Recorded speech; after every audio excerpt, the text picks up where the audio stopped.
अपने साथी commentator professor Girija Shankar Shastri एवं दूरदर्शन के अपने सभी अन्य कर्मयोगी साथियों के साथ दूरदर्शन के आज के सजीव प्रसारण में आप सभी दर्शकों श्रोताओं का हार्दिक स्वागत और अभिनंदन करता हूं।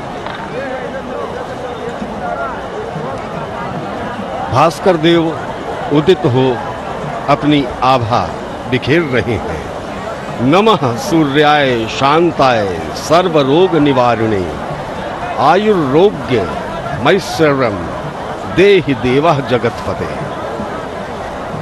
भगवान भास्कर अभी अभी पूर्वी क्षितिज में अपना दर्शन दे रहे हैं और उधर जो औषधिपति चंद्रमा हैं वो पश्चिम दिशा में अस्ताचल को चले गए हैं। दो तेज एक समय में ही एक उदय को प्राप्त हो रहा है, एक अस्त को प्राप्त हो रहा है। तो ये संसार को अपने इस व्यवस्था से नियमित कर रहा है कि हमको कभी भी ये मानकर नहीं चलना है कि उत्कर्ष ही होता रहेगा। उदय और अस्त इस जीवन के क्रम में आते और जाते रहते हैं।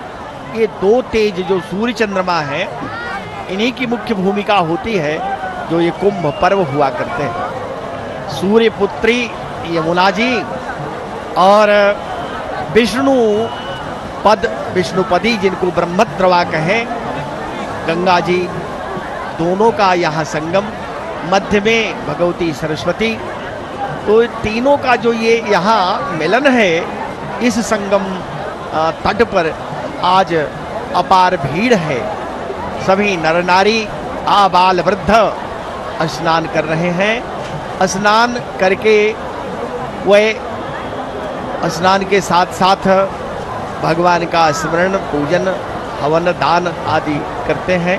माघी पूर्णिमा की जो विशेषता है वो स्नान के साथ दान की भी है, क्योंकि जब तक दान न किया जाए तब तक स्नान पूर्ण नहीं होता। तो स्नान दान का आज विशेष महत्व है। और ये सन्मुख जो स्नानार्थी दिखाई दे रहे हैं, ये बड़े भक्ति भाव से स्नान करके गंगा जी का संगम त्रिवेणी का आरती भी कर रहे हैं, आरती उतार रहे हैं और भगवान सूर्य को जल अर्पण कर रहे हैं, अपने अपने इष्ट देवों को जलार्पण कर रहे हैं। ये तीर्थराज प्रयाग की अमित महिमा है।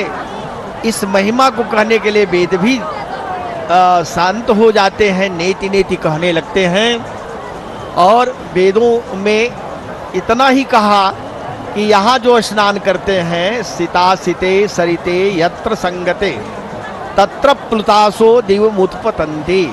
सित असित, सित माने गंगा जी, असित माने यमुना जी।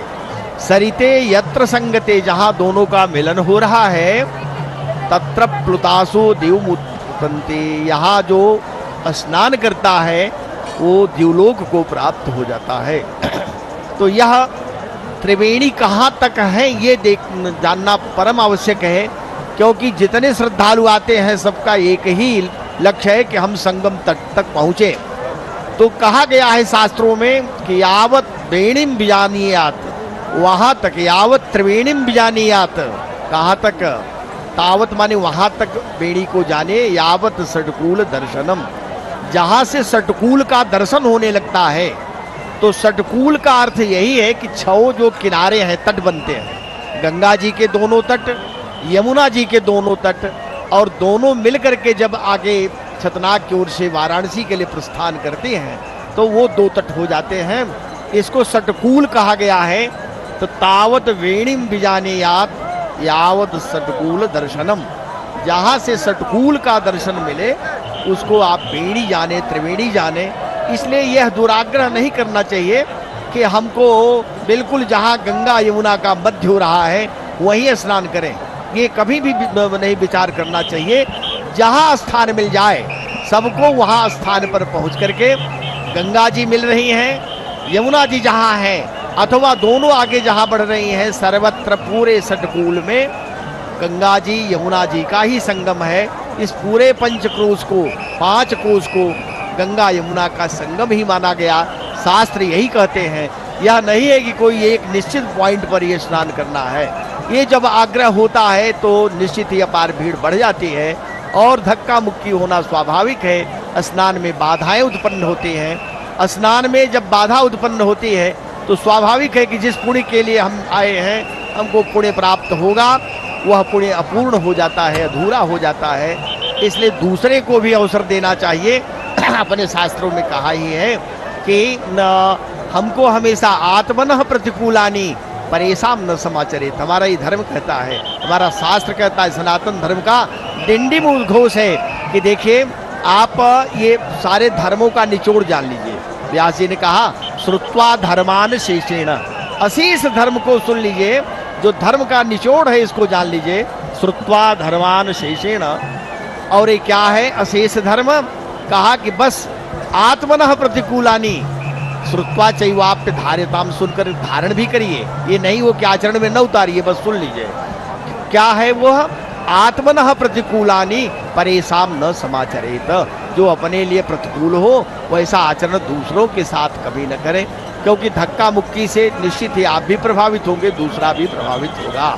तो दूसरों को भी अवसर देते रहना चाहिए। स्नान करके वहीं बैठ नहीं जाना, स्नान करके फिर गंतव्य की ओर बढ़ना है, घर की ओर लौटना है, दूसरों को अवसर भी मिलता रहे। तो ये जो भारी भीड़ दिखाई दे रही है, जो सब हाथ हिलाते हुए गंगा जी को ये प्रणाम करते हुए, त्रिवेणी को प्रणाम करके अपने गंतव्य की ओर भी बढ़ रहे हैं। और संगम नोज पर, जिसको हम संगम नासिका कहते हैं, यहाँ अपार भीड़ दिखाई दे रही है। स्नानार्थी स्नान कर रहे हैं, सकुशल स्नान कर रहे हैं। इस भारी भीड़ में देखें, ये न तो किसी को सैनिटाइज करने की जरूरत है, न किसी को यहाँ जो है परस्पर दूरी बना करके रहना है। कोरोना ने ये दिखा दिया था कि कैसे दूरी बनाकर चलना है। पर आज इस कुंभ पर्व पर तीर्थराज प्रयाग में सब एकाकार हो गए हैं। भले विविध पंथ हैं, अनेक पंथ है, कोई एक पंथ नहीं है, पंथ तो अनेक है, लेकिन सनातन एक ही है। सारे पंथ वैसे आकर मिल जाते हैं जैसे भिन्न वर्णा यथा धेनु, अलग अलग रंग की गायें दिखाई पड़ती हैं, लेकिन एक वर्ण का दूध होता है। वर्ण चाहे रंग कितने भी क्यों न हो, लेकिन सबका जो दूध होता है उसके दो रंग नहीं होते, एक रंग का हो जाता है।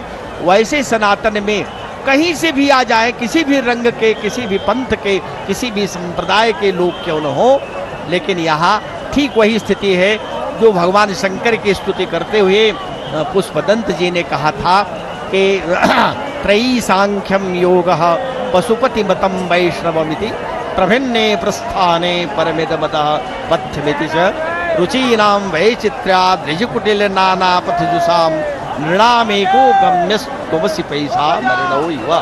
चाहे जितने भी शास्त्र हों, त्रयी वेद त्रयी है, वेद है, सांख्य है, योग है,